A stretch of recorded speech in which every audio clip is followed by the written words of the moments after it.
Imagine you're the last person on Earth. What do you actually do? Yeah, we could go to Mars, but do we really want to? What happens if you actually mess up? People will stop you from finding that solution. That's just what would be passed down to the history of humanity, right? 2 plus 2 could be 5 for all I know.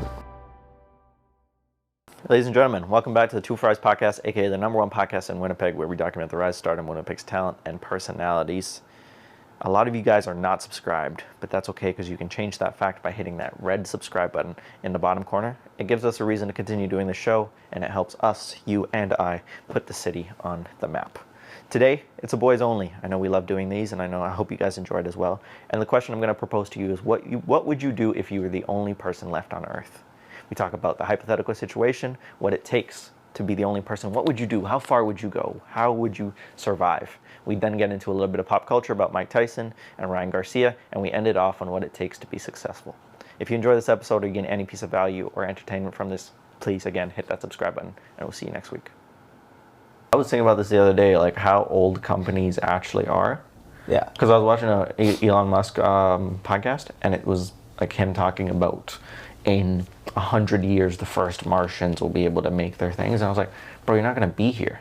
Like, you're not going to be here. So who's going to run your company the same way you do it? But then I realized there's so many companies that are just older that just continue going, and they just don't know where the origin came from of like who owned it. So You know what's funny that you say that, because I was actually looking into Mandela effects online a lot, and somebody ended up discovering that part of the reason for Mandela effects might actually be company gaslighting. And it's because of the fact that often what will happen is these companies are very old and they change hands multiple times, but like the reasons often why companies change hands and ownership and rebrand and all this kind of stuff is because they face lawsuits, and it's cheaper for them to sell the company to someone else, so they have nothing to do with it and they can't be sued anymore. Yeah. And when that happens, usually the new owners want nothing to do with the old company. So like they'll keep the name, they'll keep all like the the merch, but they'll slightly, like Fruit of the Loom, for instance. This is the example. Everybody was like, oh, there's a cornucopia and everything. Apparently there was some sort of like lawsuit around this cornucopia, and when they changed hands and ownership, they took it away and said, oh, there was never a cornucopia, and they've been gaslighting people ever since. But it's because that company's owners, there was never a cornucopia kind of thing, right? Yeah, that's true. And there's that old Fruit of the Loom no longer exists. Yeah. Sorry. And there's so many brands that you just don't know where they, like how long they started, but they're just like in everyday life. Right. And put that fast forward like 100, 200 years from now, like Well, where yeah, will that like, go? It's not Tesla anymore. It's not SpaceX anymore. But it's a different version of the same thing. Yeah. I found that fascinating. I was like, he was talking about, we're gonna send the first people over, and then they're gonna make their own little habitats. And then I was just confused. I was like, Have you guys you're not gonna be there. Have you seen that little like animation that's on YouTube, I believe? It's about how humans will habitate or make Mars basically like habitable. No, explain it. Okay, so there's this animation. I wish we can pull it up on the screen. It's actually pretty sick. And it basically explains it was either the moon or the Mars. I can't remember at this point. Is it kind of like an infographics? No. It was like actual like animation. Like there. Okay. So it was actually went viral on Reels as well. But the first stage is they like take rockets up to whatever planet it was, and then they have like as soon as the ship lands, there's these like robots that like roll out, and then the first stage is like excavation. So they'll like excavate everything, and then the second stage is another ship arrives and they lay down like the foundation, and like it expands into like they have inflatable tents basically, and so it makes like a circle. And like makes like a livable planet, and that's when once all of the foundation and everything's like laid out for their structure, the next jet of people arrive, and then people start like farming and. So it's like preparing like a terrarium or like a biome like or a something. dome, Right? Yeah, it's like a dome. It's very sick. I'm actually gonna start searching for it. I'll pull it up for you guys. I mean, we can always edit that. Yeah, in I can always clip, put it in. right? You guys can talk. No, but that's That's what he was saying as well. He's like, in order to go to Mars, we have to like heat up the planet. And then this was a Joe Rogan interview, and Rogan was like, how are you going to heat up the planet? It's like millions of miles away. And then he was like, well, we can put a temporary sun. And I was like, how does that work? And then he was like, well, we could just nuke the poles. That's what he was saying. And I was like, okay. But my real question is, how do you know all this stuff? Like, where, like, this is so intuitive and so, like, outside of humanity in terms of, like, on Earth, that you know so much information about this other planet. And the goal is, like, to go there, but how do you know all this stuff? Also, like, nuking the pole sounds kind of, like, dangerous. Yeah, and that's what my other thing... The whole environment be irradiated then? That's what my other thing was, like, is, like, you only got one shot at this, right? Like, it's sort of like we're going to this planet, we're just assuming that it's ours. Right. Like, there's no sign of life or whatever, but it's like, can we as humans, and should we as humans just be like, hopping planet to planet and be like, oh, we'll take this one, we'll take this one? And it's like, if you mess up, that planet's gone. Like, you know, especially with something like nuking the poles to make it like, he was like, oh, if you nuke the poles, then it creates like a atmosphere and it heats up and it creates like a circulation of where you can actually create the domes and you can actually have interconnected railways or whatever to do enough. But like, if you mess up, then that whole planet's like kind of done. And you know what this reminds me of?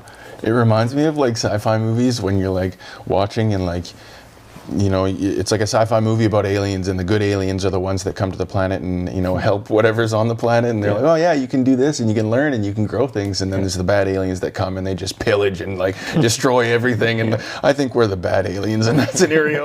You know what I mean? Like, humans are not prepared to be hopping planet to planet. Yeah, it's like, what happens if you actually mess up? Like, your whole mission of let's go to Mars. Mars doesn't exist anymore because you nuked the Yeah, exactly.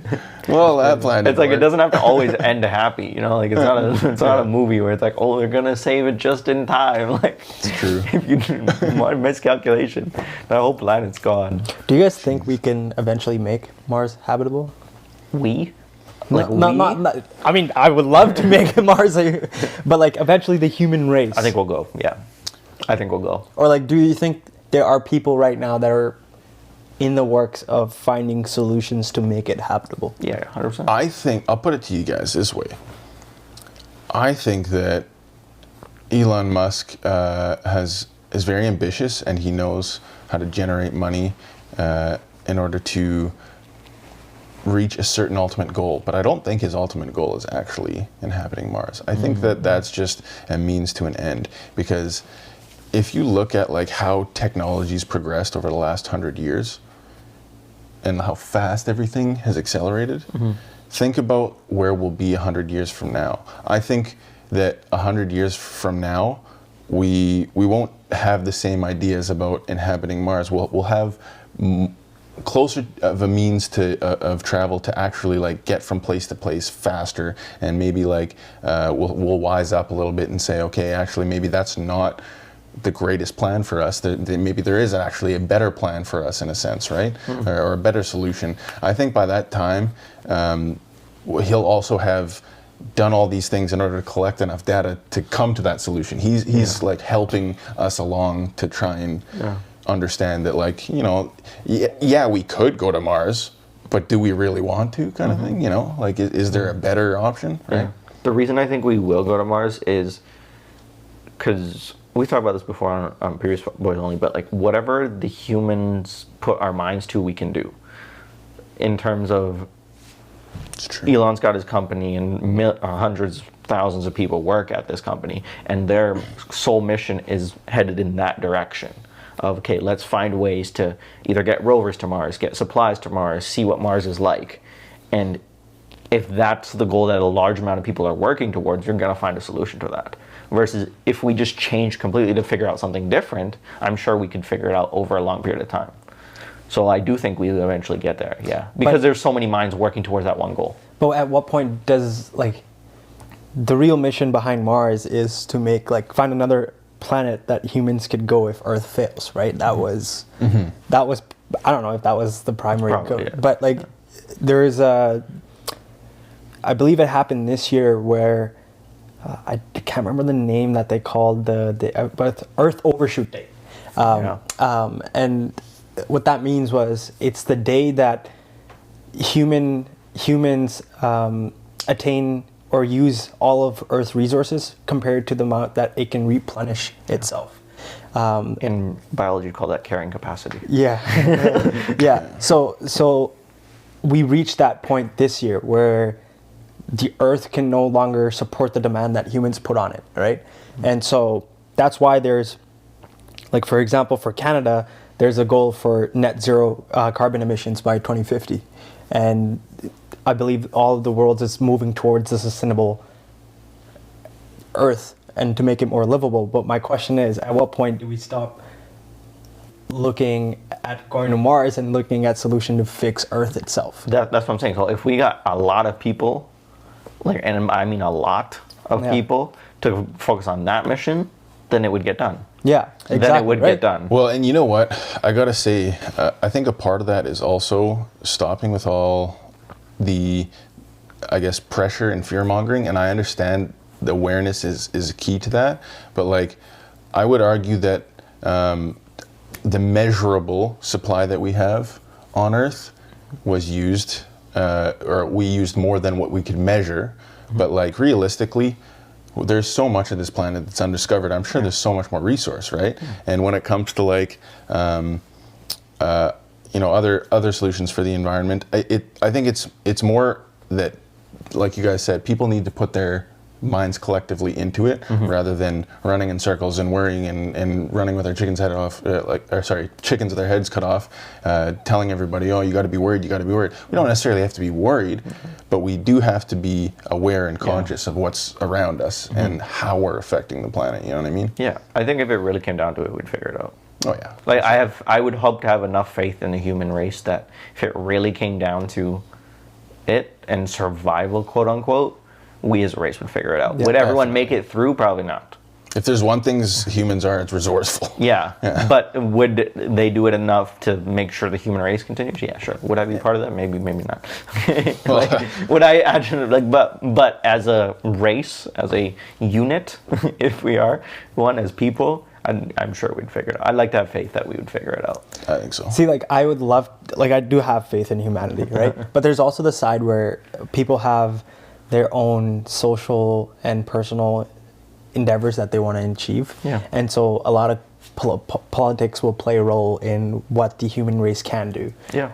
And until, like, everyone unites on one equal goal, I don't think it's possible to find a solution, because people will stop you from finding that solution. Like, I bet you, I'm pretty sure the solution's already out there. Like, someone has a solution, and they just can't say it because there's people out there who will, like, the government. The government. Greed is an illness. Yeah, it's true. like if we think about it, like, if you were making money off of marketing, right? Yeah. Like, you guys run marketing agencies, and so your sole purpose is to provide a service, and I come out here and go to your clients and was like, I'll do whatever Robin does 10 times better, but at a less price, and I have a solution for you. Yeah. You're gonna get mad, right? You're gonna be mad. So you're gonna try to do everything to stop me. Sure. Yes. In a way. And so business is competitive. Yeah. And so like, if it comes down to it, people are greedy. Humans are the most greediest race. Yeah. And so when there's a solution out there and people are affected, their personal networks are effective. They're gonna do bad things to make sure that solution never comes out. But then my counter argument to that is, like, there's room for everyone at the table. Yeah, but not everyone thinks like you. There's, like, it's true. You know, that's true. It doesn't really have to be that competitive in the sense that there's room for everyone here. Yeah, right. No, especially in that scenario, it's like, listen, fine, enjoy. Yeah. Like, there's 7 billion other people. But not a lot of people won't realize that until it's the last moment. That's true. Right? Yeah. Like, until it's like, okay, like, you flip the switch and we're dead. Yeah. When you base it off of that, a lot of people would not have that idea click that there is a lot of room. Like, I agree with you. There's plenty of seats on the table. Yeah. Let's all unite to make an equal goal. But there is a part of me that knows that humans are just so selfish that we will never be able to, like, I don't want to say never, but it will take, like, a very defining moment to make that switch, to get everyone on the same board. It's like the same thing as, you know, when you're running a team and you have conflicting beliefs, and then until something bad happens, they're like, holy shit, you were probably right. Like, you had the right idea. And so it takes a very like bad situation to make it, get everyone on the same page. I think what it really is like, it takes somebody threatening the way that you look at life in general. And like, everybody looks at life differently, but like, as soon as that idea in your mind becomes threatened by something outside, that's when, you know, you start to take action and you start to push back and stuff like that, right? Yeah. But I do think competition makes it's better. Like, it makes everything in terms of the way that you operate better. If we go back to the same example that you provided, right? If you're able to provide a better service than me, then it forces me to be better at what I do to be able to either retain a client or get more. In terms, making whoever I'm working for, the client, a better solution. So that's a better example for, even if we go against the world, of like some people trying to figure out this, like, fix this planet versus not. It's probably beneficial for both of them to do well, because one would either help the other and the other would probably help each other instead of going at it, right? I always said that money is kind of like a bit of a paradox, in the sense that, for the, like, I guess you could say, like, the current monetary system we've had in place, like the last 100 years, has worked for us so incredibly well, in the sense that, like I said, technology has just skyrocketed and accelerated so incredibly fast, because money has driven us as humanity to collectively get together and figure things out and create ideas which we can communicate to each other better, and we can distribute knowledge and so forth. And it just really blows my mind that the idea of money has gotten us this far up until now, and now it's kind of like, it only can get us to a certain point where we start to plateau, and that tool becomes less of use to us, and we start to have to understand that there's other things in life that hold more value than just money, right? Yeah. This leads me into a hypothetical question that I have for you guys. Imagine you're the last person on Earth, right? No access. Well, you have access to internet. You have access to all the stuff that's already been created before, but it's just you, right? Everybody else disappears. Now, you don't see anybody, but you can hope that there might be people somewhere else. But it's just you. You have access to everything that we've created, all the files, whatever. If you want to get into certain places, you can get in. You just break through the window or something. But the real question is, do you leave where you currently are? Like, what do you actually do? Right? Do you try to go like, oh, I'm gonna go to San Francisco, or like?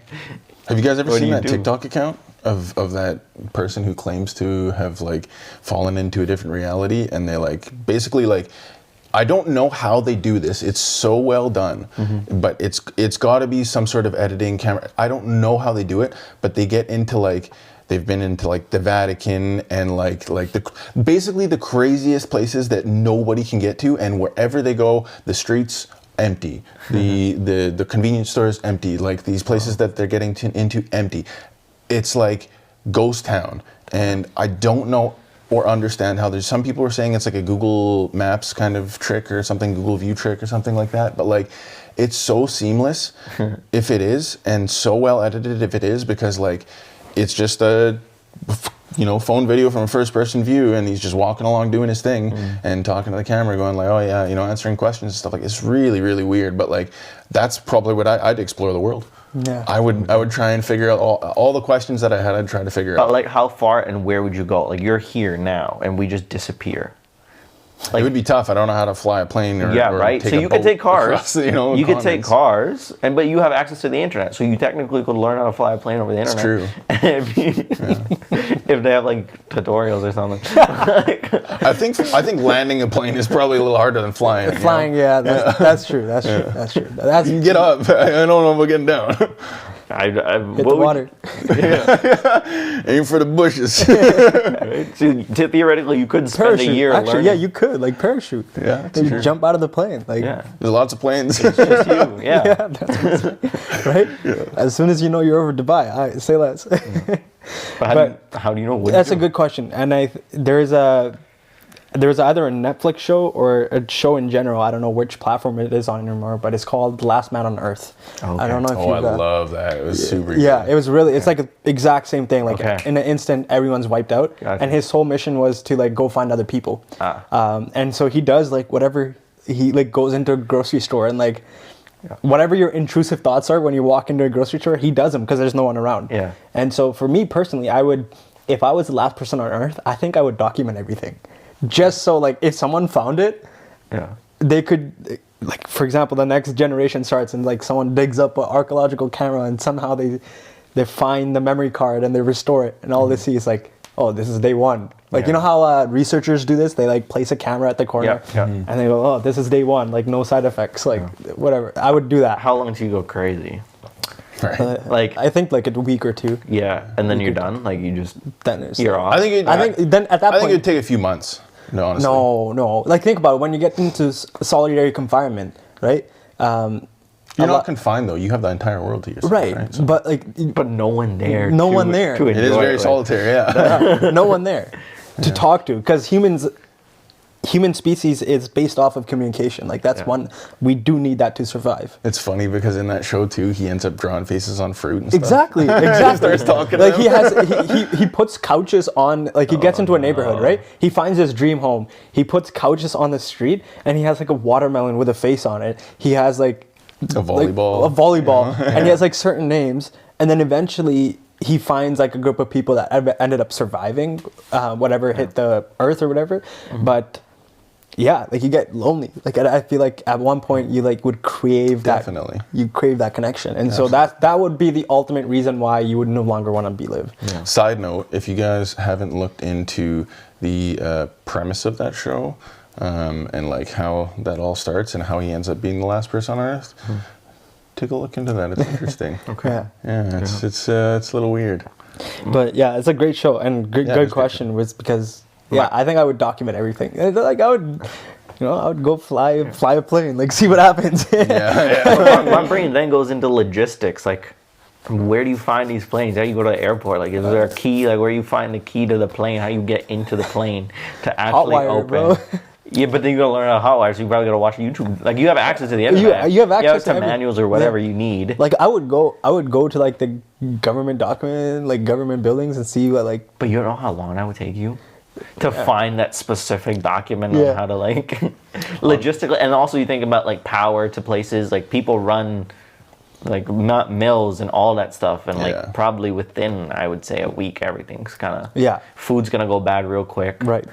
So like logistically, I think you'd have to find all your solutions first. Yeah. And then once you kind of had it all down, which would be difficult because you got to think about like you'd have to learn so much in order to get that going for even just for yourself. Yeah. Like think about the fact that like fuel only like gas, it only lasts like a couple of years before it goes bad. So if that's what you're relying on to power everything off like a generator or something like that, you only got 2 years I before thought you fuel need. doesn't expire.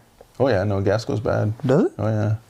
Like Interesting. a year if it sits, it'll like start to separate, and then it'll, Oh yeah. Okay, that like it makes just won't. It'll work, but it just won't be as good, and like it'll gum up the engine and the motor. And Gotcha. everything. Yeah. but if there was a possibility that there was people somewhere on Earth, would you go looking? Yeah, I think that would be my first. Would you like, go instinct. looking? Like Yeah. that would be like, okay, let's go looking, let's go find. Yeah. Because that's what. Think about it. Like if you would like to know if you were the only person, Yeah. like how do you truly know? Yeah. It's true. Like I would But find it. like, I don't know how far I'd make it. No, I don't know either. Like maybe Fargo. Bro, that's an 8-hour drive, right? Maybe. Like, You know what'd be awesome? I'd do all of Winnipeg and then maybe swing by Fargo.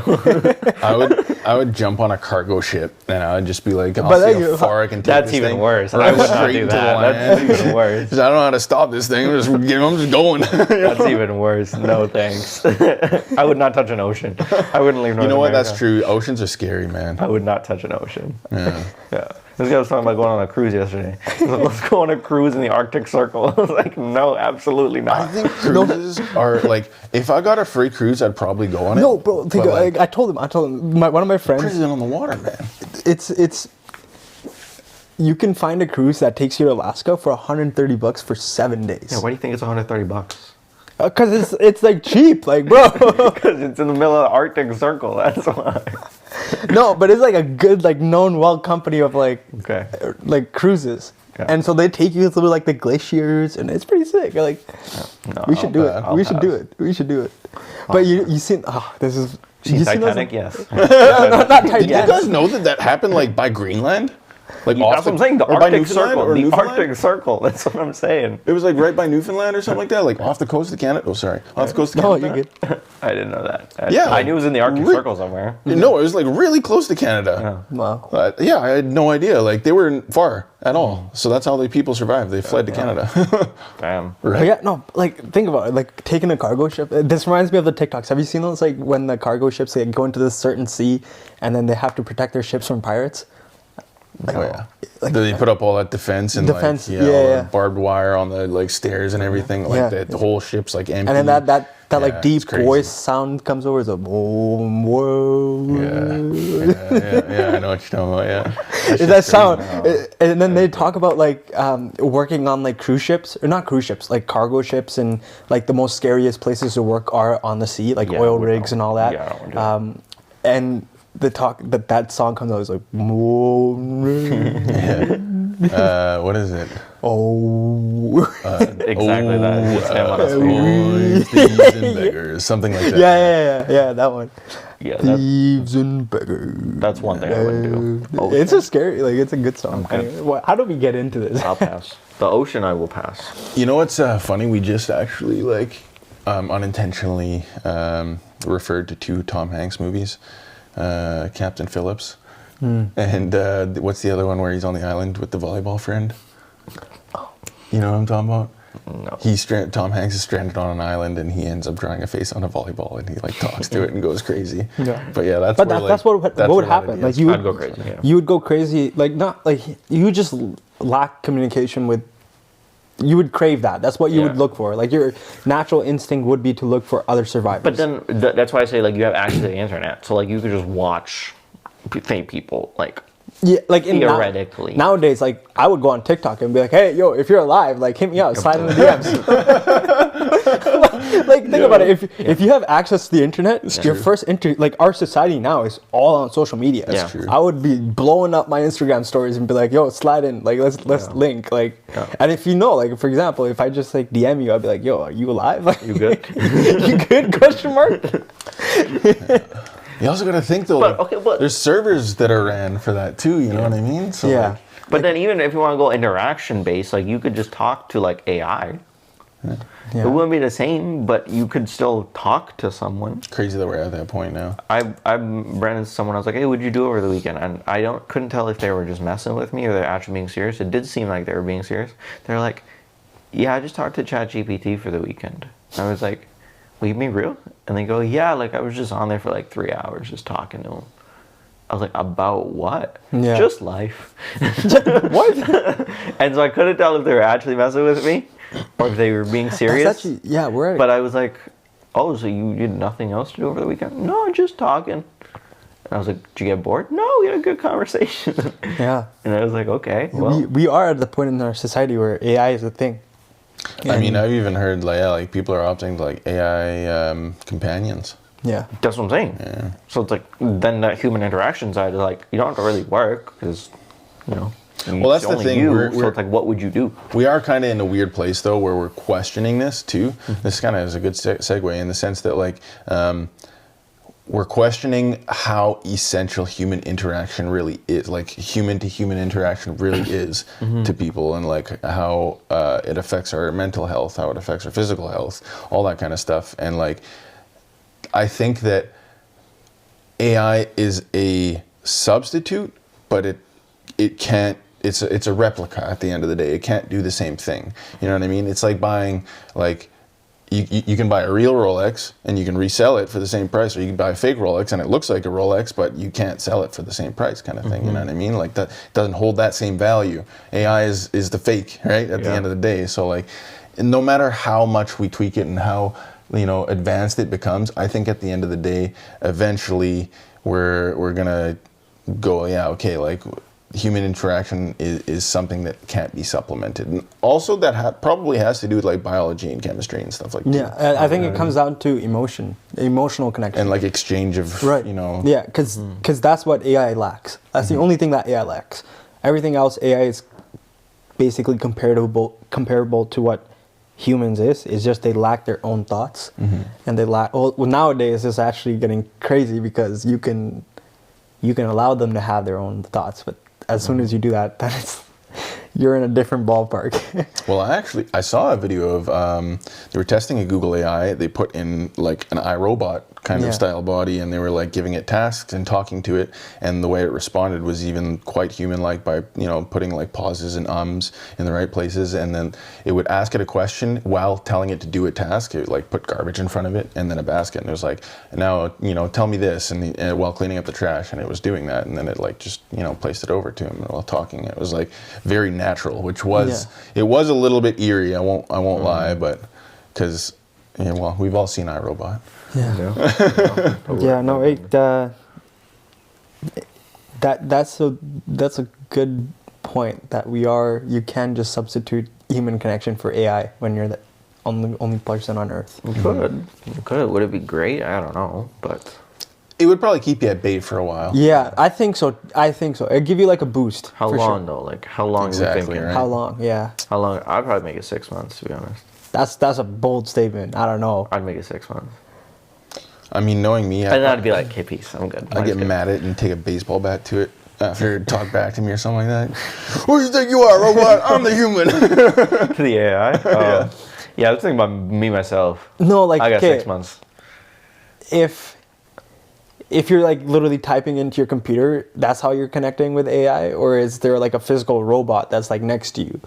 No, whatever we have right now. Okay, so whatever what do we have right now? Okay, yeah, I don't think you'll make it 6 months. Yeah, no, I'd go to Fargo. Just swing by Fargo. And then I'd make That's it an 8-hour drive, bro. You can get there in like... That's what I'm saying. Right? Yeah, but I'd have to switch cars halfway through. Also, are there animals? Yeah, No. that's a different... No animals either, No, right? I don't want it. Okay, well, Yeah, no, I don't want to do animals, because then I'd make it longer. well, think about this. I'll make friends But with the no, deer I don't next think you door. could make 6 months with just that. No, I don't think so. I'd even make it much longer with animals. Imagine You being, make longer with animals, but I don't think without animals much or longer. any human connection, I don't think you'll make 6 months. I'll make friends with the deer in the backyard. Like, we'd be popping. No, but you said there's no animals, right? Yeah, Well- if there's no animals, you have 6 months. Well, even think. No, I like, don't think so. If there was animals, that would actually that would solve lots of your problems. Yeah. Like, you can use animal fat for fuel. You can use it to clothe yourself. You can use it to feed yourself. You know what I mean? Like, animals would really help, like, true. solve a lot of Yeah, issues at the it end of would. the day. You You know ever what I tried mean? making friends with animals? It's really hard to do. It is, yeah. It's very hard to. I've been trying to make friends with the deer behind my house every time. You gotta shave your Canala. head. It's so hard. They just run away every time. I'm like, no, just come to me. You gotta give like a certain energy to them. Yeah, you gotta Yeah. shave your head, put on, orange robes. And I put on my deer costume. That reminds me of the guy who like actually made friends with the deer. He called her Canalo. Yeah, actually. And he would feed her. That's how he got famous on TikTok. He would feed. Oh, I remember that, yeah. He would feed them like carrots and. If you feed animals food at a young age, they'll keep coming back. Yeah. That's how people make friends with deers. Or, Yeah. Or That's how I make friends. bears. That's how I make friends in general. Food. Just give them food. Or Mike Tyson, he has a few tigers. That's true. He's That's insane to me. The tiger thing. Oh yeah, that's sick. I That's would love to do ridiculous. that. I'd love to do that. That's That'd be ridiculous. so sick. Well, and he talks about how they've never attacked me, only other people, and the only time they ever get rowdy is if they're one of them's trying to get closer to me, kind of thing, because they love me so much. I'm like, wow, that's interesting. But he's had them since Yeah. Yeah. At that point, you raise them as cubs, and they become loyal to you, and they will not hurt you. There's conflicts. You can have different opinions about you're not letting them be in their natural habitat and whatnot. But If you're the only one on Earth, it's like everything is. I think all of his were natural rescues too, to be honest. habitat. yeah, so if I had the opportunity to have a pet tiger or a lion, I would do that for Where sure. are you gonna get one? Dubai. But how you gonna get there? No, but like no, I'm talking like right now. Oh, like okay. if I You know had the what? opportunity. I mean, Netflix did make a documentary about a man who is very famous for tigers and selling tigers on the black market. That's true. That's true. Yeah. Well, if we go just before we hit Mike Tyson, if there was animals, then the animals' population would eventually overtake you, like, because you wouldn't be able to reproduce human as a human. So like. Yeah, you only got like one lifetime until they just kind of take over and they do all the things. That's fair. I was also going to say, if there was no animals, imagine being able to explore nature and stuff like that without worrying. Yeah, about That'd be amazing. I actually didn't even think about that. That'd be my first. How do you get there? Yeah. Bro, you just take a car, like go to the States, like go check out Arizona. It's that's fair. But yeah, tigers are scary, man. Yeah, they would eventually take over. Now you're making me think I should get my pilot's license. Could. Or you could just spend a year like Googling and YouTube. Yeah, eventually they'll have an online course for it. Yeah, someone's got to have an online course. You could just pay it up front or whatever it is. There's an online flight school. It couldn't be that hard to fly a plane though. Like it's the same thing as driving a car, no? Just in the air. Fair. Sure. You like signal left when you turn left. Like, like, a bunch of pilots are laughing at you right Probably, now. yeah, probably a few more, things to learn. There's a bunch more buttons. Yeah. There's a lot more buttons. put it on autopilot, more you're gauges. good. That's true. Yeah, true. Yeah. That's true. Well, hitting Mike Tyson. Yeah, I was gonna say Mike Tyson. Yeah. He's fighting Jake Paul. Our good friend Jake Paul. Good friend. Hey, how you doing, Jake? He's probably watching this right now. We're just a bunch of guys yapping about things. But anyway, a professional boxer who has been renowned as probably one of the greatest boxers of all time, especially heavyweights, is fighting another boxer or a YouTuber. It is Jake Paul, who's much younger. The age gap is the thing that really struck me. Yeah. 33 to 50. Or He's 60, I think. No, Jake's like 57. Jake's like 26, 27. Yeah. No, he's 27 and 57. Oh, is it? Okay, yeah. Yeah. 30 years. That's crazy. Imagine beating someone up 30 years older than you. But imagine them beating you up 30 years younger than you. It's double-edged sword. Do we have any thoughts on the fight? I'm not a huge fight guy, but I know. For me personally, I don't understand it. First of all, like I get that there was like the Mike Tyson versus what's the other guy when they came out of retirement. Like he had a Roy Jones. Roy Jones. Yeah, that was like okay, yeah, like two very well known boxers coming out of their retirement and fighting each other. That was a good fight. Same age, same weight class, like same. Not same status, but whereas to me it just feels like a money grab at this point. Yeah, it's like definitely a money grab. Like that's all of Jake's fights, though. That's kind of what bothers me is he's picked retired guys for all of his fights. You know what I mean? No, there was points where like Jake had good fights. Like I would say like with Tommy Fury, like that was a genuinely good fight. Actually, I can agree on that one. But to me right now, like the Mike Tyson, like I get it. He's like one of the greatest boxers of all time, right? For our time at least. But to me, it's like you're doing it for the money, and there's gonna be clauses in your contract that are strictly there for business. Yeah. You're not there for the support. But why would you say no to that? Like, why would anyone say no to that? If tomorrow you're offered, hey, listen, like you're gonna fight Mike Tyson, are you taking that? It depends on how much. I would take it regardless, to be honest. The way I look at it is that, like, I don't think the boxing industry would allow Jake Paul to be doing all of this if it wasn't good for the industry. And at the end of the day, I think that Jake Paul, he's a boxer for hobby, and he's a marketer and a YouTuber as a career, right? So, like, I think that he's a genius when it comes to throwing these events and stuff like that. But, like, as a boxer, he's all right. Yeah, there's room at the table for everyone. Like, it doesn't, like I personally don't care. We're talking about it. That's like they've done their job. Yeah. Congratulations. Like, exactly. I'm more personally just interested by the business side on how they got it on Netflix. That intrigues me a lot. Yeah, that is. And is that the way that Netflix is going to go? Live sports. But yeah, like in terms of the fight, I'm sure I'm going to tune in. I have Netflix. I'm going to watch. Mm-hmm. So is anybody else who probably has Netflix. Well, you know what? I think, like you said, Netflix and them, or I guess Jake Paul's team, they worked out a deal where like they were like, oh, you know, based on who you offer us, we'll give you a certain amount. And they're like, well, let's shoot for the stars. And they ended up landing Mike Tyson of all people. Yeah. And you know, Netflix can't really say no at that point. Like like you said, like that's the biggest boxer in the industries. Like so. But Netflix was probably losing money before.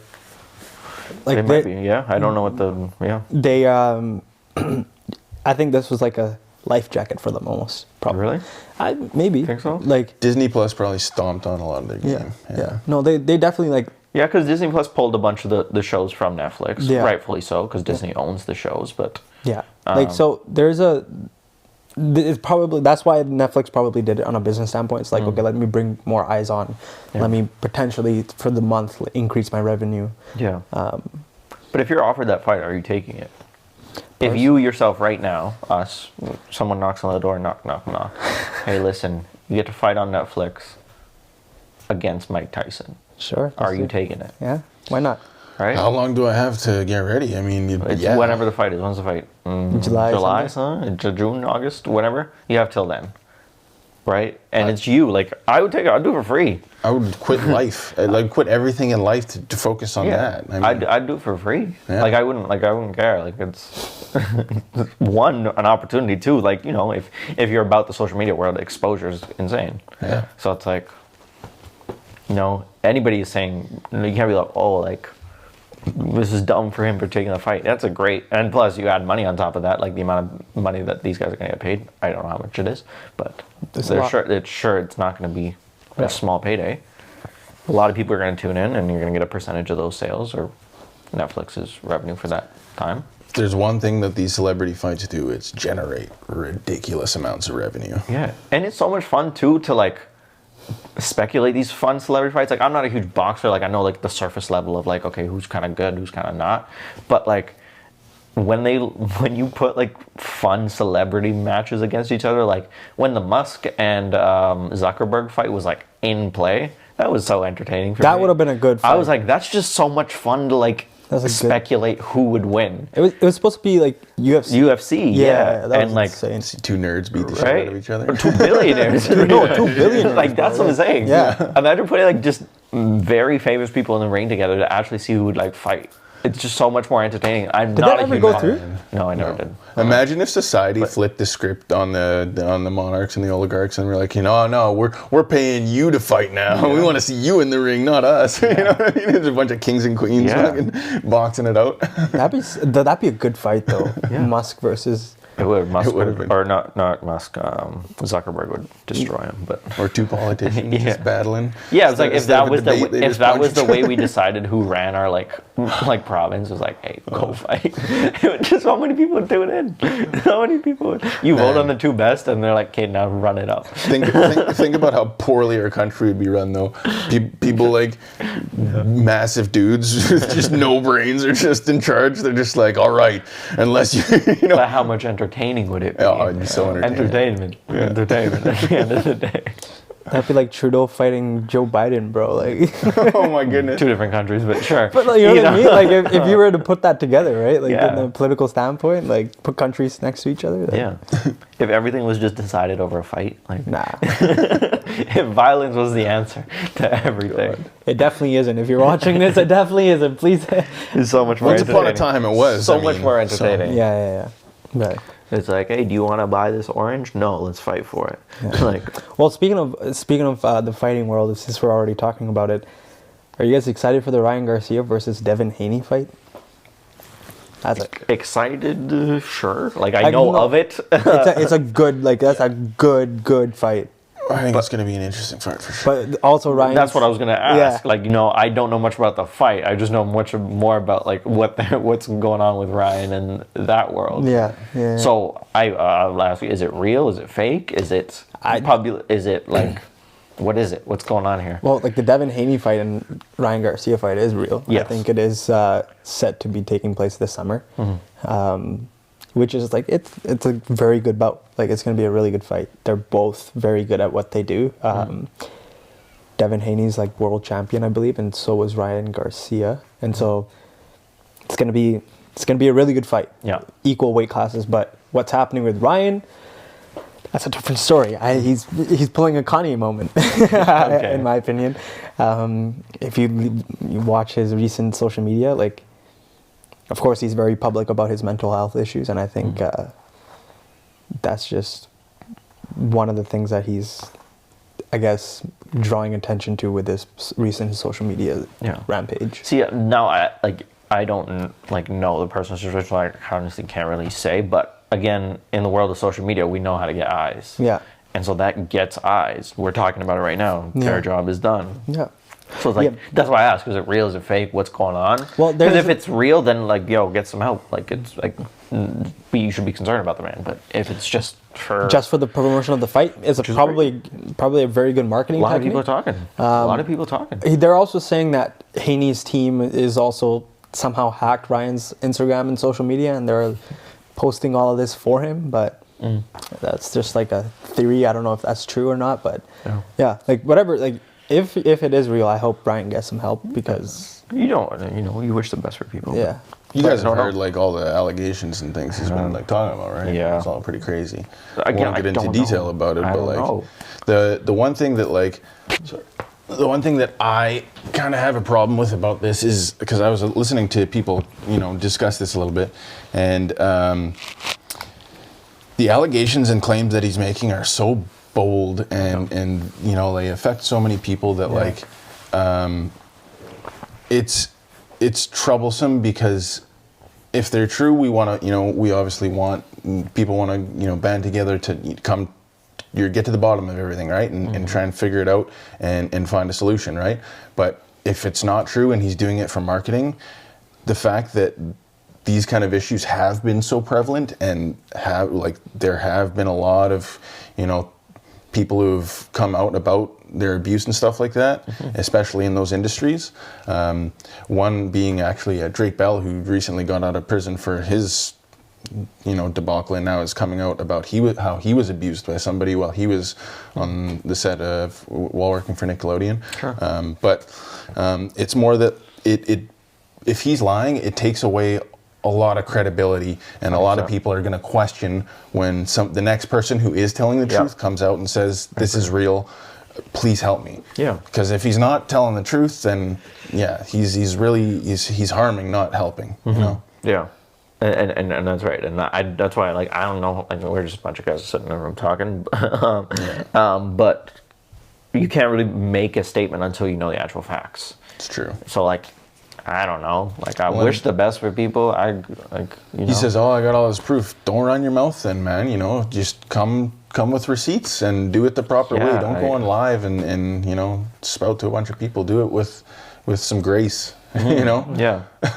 And it comes to the question, if you knew something about the world, or the way that the world worked, that was completely different than society, if you were able to find a way of some sort of secret or truth of the way that the world actually works, would you tell everyone about it?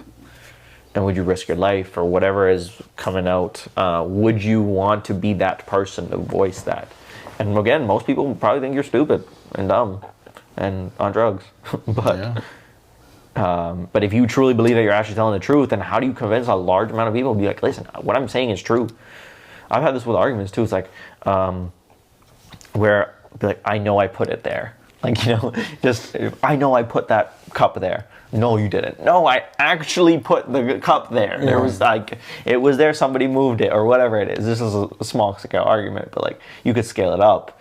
But then in that small argument, I'd probably sound crazy being like, "Oh, there's a cup there," but there's no cup actually there because somebody moved it. You know what I'm saying? So it's if you actually know for your own benefit or your own whatever you're thinking, and you know that is true, and you just tell it to people, and everyone thinks you're crazy, that even wants you to go even harder and be like, "No, listen, what I am telling you is the truth." Yeah. But nobody is listening to me. That's how ancient, right? You think about the Galileos, the Einsteins of our world. Was it Galileo who discovered that the sun or the planets revolve around the sun and not the sun revolves around the planets? One of them. Aristotle might be doing that. I think it was. It was one of them. But anyways, when he brought that theory out originally, right? Everyone was like, "You're crazy." Yeah, people think you're crazy, and there was so much so that people were fighting him. Yeah, and, there was riots and being like, "Yo, stop poisoning the world." Yeah, yeah. And then until until he had to sacrifice his life for his beliefs, until like that's when people are like, maybe he had a point. Yep. And that's when they start looking into it, and then they realize, okay, based off of his evidence that he has and the work that he's done, our planets do revolve around the sun and not the sun revolving around our planets. Yeah. Right? And so it takes... People will hop on based on their personal experiences. Like the same thing is, if someone says the earth is flat, what we've been taught in school is like, okay, like we're taught, like I think the school system teaches us how to have our own opinions. Also, this is a controversial topic, but like when someone says the earth is flat, our first sentence is like, no, it's not. Yeah. Right? Like, but you've never seen the earth. No, I've never seen the earth, neither have they, right? Yeah. And so it's like, how do we know it's true? Right? But there's scientific evidence that conflicts both points, right? And to me personally, like I don't think it's flat, like right? And so that's what I'm saying is like controversial topics like that, whether it's 2 + 2 is 4, you could tell me it's 5. How do we really know? Like, how do we really know? That's true. You're correct. That's just what would be passed down since history of humanity, right? 2 + 2 could be 5 for all I know. Well, we made those numbers. Yeah. It's not So, even... See, I think it's all like a big psychological aspect too, because of the fact that like, I mean, we have evidence, like, I mean, yes, we made the symbols for numbers, but we know that that numbers are more or less a language to understand our surroundings, right? Because they deduce patterns in a sense, right? By putting them together. And it's a language that most people don't even know how to fully understand, right? They only know, the grade 1 or the grade 2 or whatever it is of, right? So I think that like, where was I? Sorry, what did you just say? it was just that 2 + 5. like I think that it is a psychological aspect in the sense that a lot of the time, like there are definites and indefinites, but how we as people operate is based on our collective kind of agreement, right? So like collectively we could all be wrong, but if we all agree that we're right and it works for us, then we are right as far as we're concerned. You know what I mean? That's true. There was an interesting statistic or experiment that was done, and it like reviewed how a lot of the time most people will believe if like 80% of people in a crowd agree on something, then those people are right, no matter what. But like often, going through school, you would find that only 20% of the class is actually getting the answers right, and the rest of the 80% of the class doesn't know what the fuck they're talking about. You know what I mean? And often that would be something. I actually ran into that a few times where you raise your hand, answer something. Everybody would say you're wrong. Even the teacher would sometimes be like, I don't know about that. And, they look into it and they're like, oh, weirdly enough, that's right. And that happens sometimes. So like you really kind of have to look at like all of the aspects of everything and like you said, form an opinion for yourself. Right? Yeah, conformity is the thing, for sure. People will conform to whatever society is. Even if you go in the classroom example, see it all the time. Some person will say this question, everyone's like, yeah, that's right, and it could be completely wrong, but nobody really is like thinking that hard of the sense that, hey, maybe and it takes a couple people, 1 or 2, usually just one, who has a very strong belief in like, hey, let's question why that is, and then sometimes you find the answer. Well, you'll notice nobody really cares. Not a lot of people are paying attention anyway in a classroom setting, but also in like a real world setting. Everyone's got their own lives going on, so at the end of the day, it's like, sure, why not? See, but that's when a it problem. comes to, that's also a scary thing. People just want to be right. They don't care how or why. Right. And so like for example, if that was our political leaders, right? Think of where the world would be right now if they were so easily convinced by other parties that, hey, your opinion's wrong. It's the same, and then people will conform. It's the same last boys only that we talked about. If people have the ability to control your thoughts and beliefs, you're done for. And it's like you really got to stand by your beliefs, like question things. I think that's the biggest thing you could do, like question why 2 + 2 is 4, until you actually find out that, hey, like if 2 apples, Tommy gives you 2 apples and Robin takes 2 apples, how many apples do you have? Like Tommy stole my apple. I wanted to bring up, because we're on the topic of celebrities and stuff like that, and making tons of money. And also now that we're on this kind of topic, it all kind of intertwines into itself. How a lot of celebrities, I don't know if you noticed this, but when celebrities do interviews, and the reason why celebrities are so successful is because they're all very unique in their own way, and they all have their own way of thinking and their own way of being that people look up to, right? And I think that one of the things that is overlooked is how intelligent a lot of these celebrities are, and what kind of knowledge they like to get themselves into. And one thing that I actually noticed about a number of celebrities is they recommend books on things like alchemy and stuff like that. And I think the reason for that is because there is a hidden knowledge, in a sense, that has been lost, I think, throughout time, that people really don't focus on a mass scale anymore. And I think we're very focused on efficiency and technological advancements and stuff like that. But I think there's like a more deeper wisdom that really tells us about ourselves and our surroundings that we don't really learn growing up, and that I think a lot of these people kind of are trying to, hint at us, like, oh, if you read certain books like alchemy books, you might just happen to find something that, gives you a bit of direction in life, in a sense.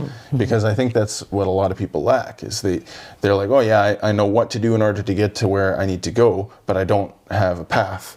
I don't know how to pave that path, kind of thing, you know what I mean? And I think a lot of it has to do with just understanding yourself and understanding your surroundings. And one thing I've learned is those books kind of teach us that. And if you don't mind, I just wanted to read. It's over there. Oh yeah, it's over here. Okay. Out of this book here. A big book. A really big book. It's called The Secret Teachings of All Ages, if you're interested. Affiliate link in the description. I'm kidding. You'll have to look for yourself. That'd be a biggest plug. That we should write our own book. There's a lot of chapters in this book, but this chapter is about the theory and practice of alchemy, and I just wanted to read a little blurb from here. It says, "What is life? What is intelligence? What is force? These are the problems to the solutions of which the ancients concentrated their temples of learning. Who shall say that they did not answer those questions? Who would recognize the answers if given? Is it possible that under the symbols of alchemy and astrology lies concealed a wisdom so abstruse that the mind of this race is not qualified to conceive its principles?" And I think that that's just basically saying that, like, we've lost a sense of wisdom and a sense of knowledge along the way of trying to advance ourselves. That could be, yeah. I would go as far as saying, like, especially in the media and the world of celebrities, it probably just comes down to education and entertainment. If you'd boil it down, I would say those are probably the two categories. Either you're there to educate someone or you're there to entertain. But why do you think that certain people, strive so well in those areas? You get what I'm saying? I do. I do think there's definitely certain traits, for sure, that if you can look at it, that either benefit or help get to that level of success. Sure. Right. It's like a quality or a skill. Yeah. No, I can agree with that. Yeah, for sure. Right. There's definitely some sort of internal willpower that you have to have, internal beliefs that you have to have in order to get there. And if you look at some of the most wealthiest people in the world, some of the celebrities, yeah, there is a through line that you can see, hey, this sort of character traits are that. Is that for everyone? No, probably not, because there's definitely outliers everywhere. But I could agree with that in the sense that, yeah, there's some through line for sure. What do you think that, like, a common denominator is about, like, most people who have, like, success and have the spotlight on them? I could tell you.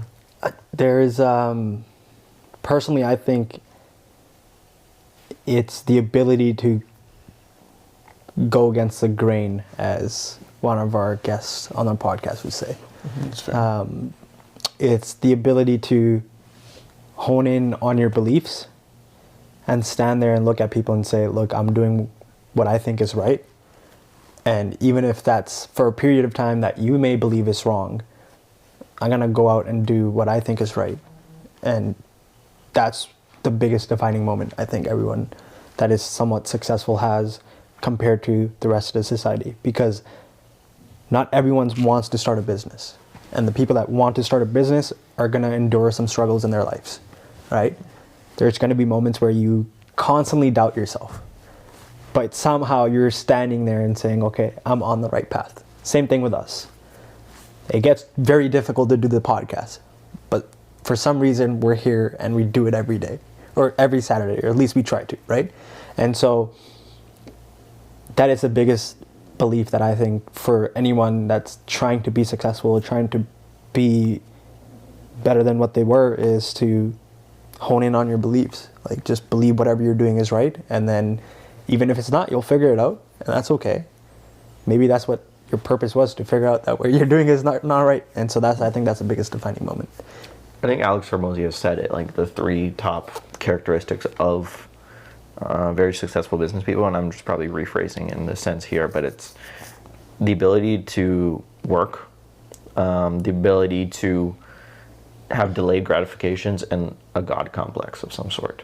1, are you able to work? 2, are you able to put off things that you don't, that are distractions? And 3, a undying belief that you are meant to do something greater in this world. With those 3, those are, and these are Alex Hormozi's words, that those are the common traits of some of the richest people on earth.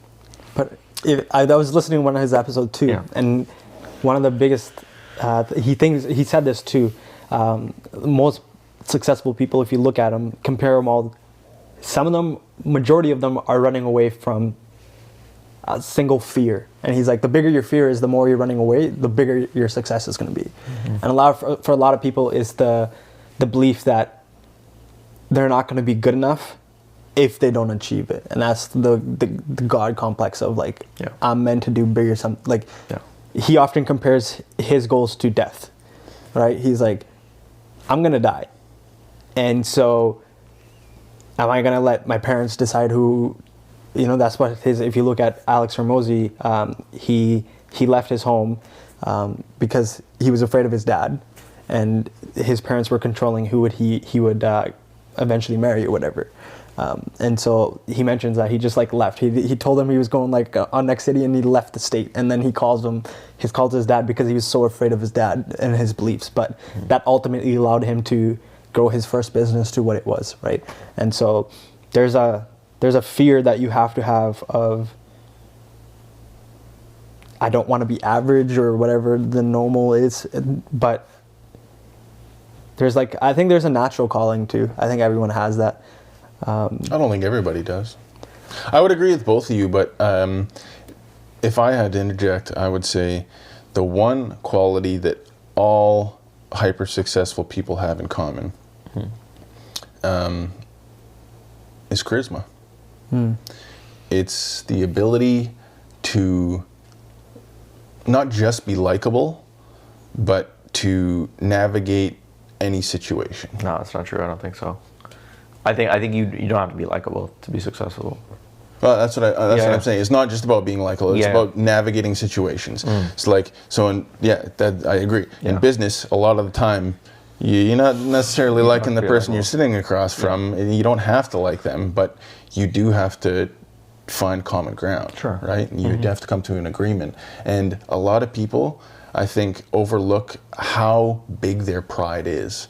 And the fact that they can't let it go because they think that if I let somebody get over me in this minuscule way, that's the end of my character and my integrity and But in reality, some people just don't understand that minor sacrifices can lead to bigger successes, right? At the end of the day. So that is the common trait, I think. I don't have a word to describe this one thing, but it's the ability to put your emotional side away from your logical side, right? Yeah. In certain situations where, I simple example I can give you is when me and my sister argue. We often argue when we're driving. I don't know why, but it just ends up happening. But she's a very, I would say, like, emotional person when it comes to arguing. So she'll, she'll be like, oh, you make me feel like this, blah, blah, blah, blah, blah. And I come of it, I'm like, okay, you don't have to raise your voice to win the argument here, right? You don't have to get angry. Think of it like, so I like to think I'm a logical person when it comes to arguing. It's like, okay, take the emotion out of it and say, I sit there, I'm like, hey, like, you don't have to raise your voice. You can convince me you're right without raising your voice. And she's like, shut up. Like, you're just, you don't know how to have a conversation. And it ends up like in a bad situation. But I think, having the ability to take emotion out of a lot of things and think of it from like pure, like if you're making a business deal, don't put any emotion into it, right? Yeah. Your sister's gonna love this episode. She's watching this. She knows this because I'll say this in the argument, and I'm like, hey, take the emotion out of it. It's very hard to do. Like it's something it's that easy. like personally that I struggle with too. Like it's not that I'm like I can just I'm not emotional. Like the emotions can get a lot from you, like, and sometimes it's rightfully you have to be emotional because it shows that you're passionate about something, but ultimately that can also clutter your judgment, right? Like you're not going to make the best decisions when you're emotional. It's true. Unless it's an emotional decision to make. That's very true. So, yeah, I don't know. Humans are weird. Yeah. Yeah, humans are weird, eh? But True. If you like this episode and you want to tune in to more future episodes, please hit that subscribe button. Leave a comment to what we should discuss next on our Boys Onlys. If you like these random rambles that we go on and give us a topic to talk about, and we'll talk about it. And until next time, like that, subscribe, like, comment, and until next time, peace. Well done.